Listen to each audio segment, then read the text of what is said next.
Mas o que há por trás desse fenômeno bebê reborn que, à primeira vista, pode parecer apenas excentricidade ou carência? Que tipo de ferida, individual ou coletiva, se esconde sob o desejo de cuidar de um bebê que nunca crescerá? O que nos diz essa urgência de fabricar vínculos com algo que simula a vida, mas que é, em sua essência, estático, sem alma, sem troca? Estamos diante de um novo sintoma social, a fixação no eterno início, uma tentativa de congelar o tempo no instante onde tudo ainda é possível, onde o amor é puro, a dependência é bem-vinda e o cuidado é incondicional. E talvez mais do que isso, estamos diante de uma geração que tem medo de crescer e de ver os outros crescerem também. Como terapeuta e estudiosa da alma humana, vejo nessa nova obsessão um chamado simbólico urgente, o de refletirmos sobre nossas ausências, nossas feridas de nutrição, nossas tentativas de controlar o incontrolável. Porque por trás de cada bebê reborn pode existir uma mãe ferida, uma criança solitária ou uma alma que, cansada de tanta perda, resolveu criar um pequeno paraíso portátil feito de silicone e cheio de esperança. Nesse estudo vamos abordar esse tema sob alguns aspectos importantes. Em primeiro lugar, vamos pensar que no bebê reborn como um símbolo do self ferido. Olha, os olhos fixos dos bebês reborn, tão realistas, mas sempre vazios, talvez expressem com precisão aquilo que muitos adultos contemporâneos não conseguem nomear. Uma dor antiga, um buraco primordial, um chamado silencioso do self ferido. Na psicologia transpessoal, falamos da criança interior como esse aspecto profundo e essencial do ser que guarda nossa espontaneidade, a nossa vulnerabilidade e a capacidade de confiar. Mas quando essa criança foi esquecida, negligenciada ou ferida muito cedo, ela tende a buscar formas simbólicas de retornar. E às vezes retorna sob formas inusitadas. O reborn, nesse sentido, pode ser uma projeção. Não é o outro que se cuida, mas a si mesmo que se embala. A boneca torna-se uma tela, onde se despejam as frustrações maternas não vividas, os amores que não vingaram, os filhos que não vieram, as dores que nunca encontraram colo. Aquele bebê de vinil representa algo que ainda precisa nascer dentro de quem o segura. E por isso, paradoxalmente, ele nunca cresce. Porque o que está em jogo não é o tempo cronológico, mas o tempo da psique, aquele em que uma parte da alma ainda está presa à infância, esperando que algo aconteça, que o amor chegue, que a ausência se repare. Em segundo lugar, nós vamos pensar na infantilização da sociedade e a negação da morte. Nós vivemos tempos em que a juventude é idolatrada, a velhice é disfarçada e o amadurecimento virou quase um pecado. A cultura do eternamente jovem, tão presente na publicidade, nas redes sociais, nas promessas de rejuvenescimento, nos conduz a um estranho paradoxo.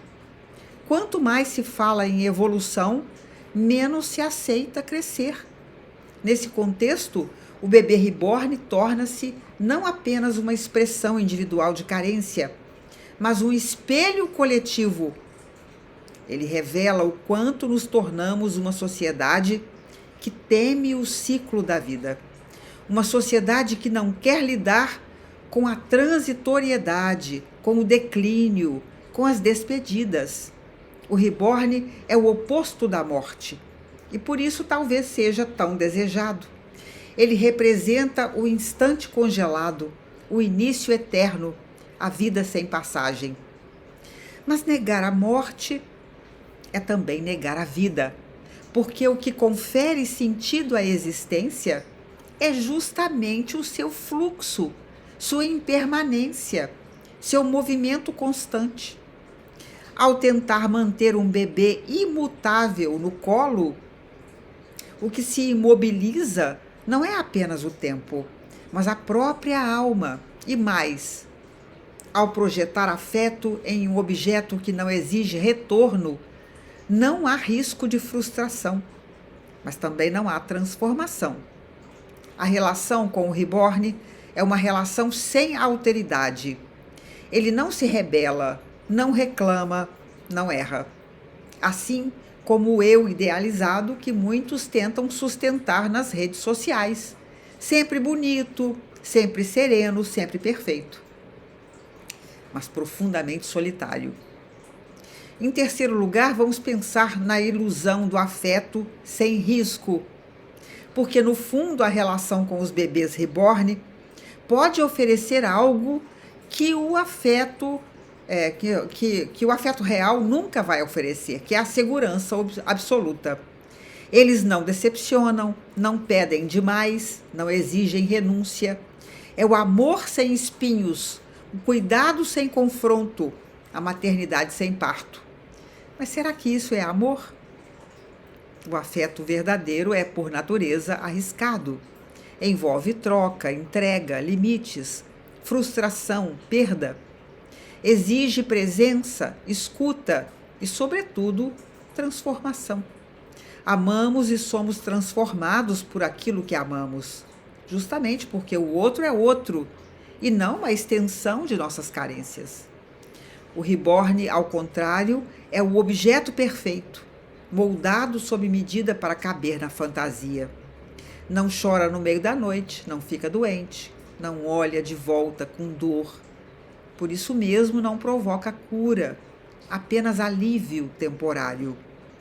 Uma espécie de anestesia emocional que protege da dor, mas também impede o renascimento da alma. Há quem diga que cuidar de um reborn faz bem, que conforta, que acalma a solidão. Talvez isso seja verdade por um tempo. Mas se a relação simbólica com esse bebê não evolui para um reencontro com a própria criança interior, não desperta a consciência de que ali existe uma falta e não uma solução. O risco é de se afundar ainda mais na ilusão de um afeto sem risco e, portanto, sem vida. Em quarto lugar, nós vamos fazer um convite à cura verdadeira. Do simulacro à alma.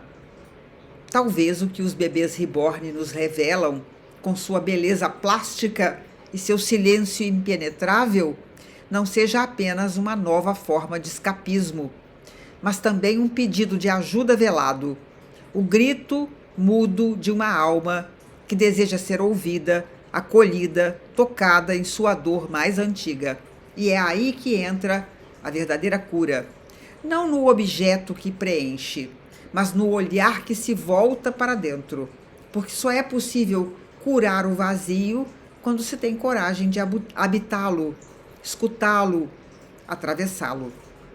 A alma ferida não quer um bebê de silicone, ela quer colo, mas um colo simbólico que venha da presença, do cuidado interno, da amorosidade para consigo mesma.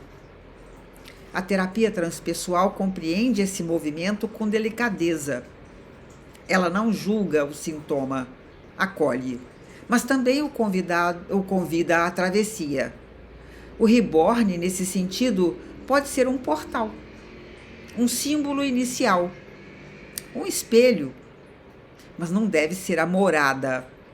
A cura se dá quando conseguimos sair da repetição, da imobilidade e permitir que a dor do passado se transforme em impulso de vida e não em reprodução de si mesmo. O bebê reborn não precisa ser descartado. Ele pode ser integrado como figura simbólica de um processo de reparação. mas que essa reparação nos leve de volta ao mundo real, onde os bebês choram, os filhos crescem, os laços nos desafiam e os encontros, por mais difíceis que sejam, ainda têm o poder de nos tornar humanos, porque o verdadeiro renascimento não acontece fora, acontece dentro.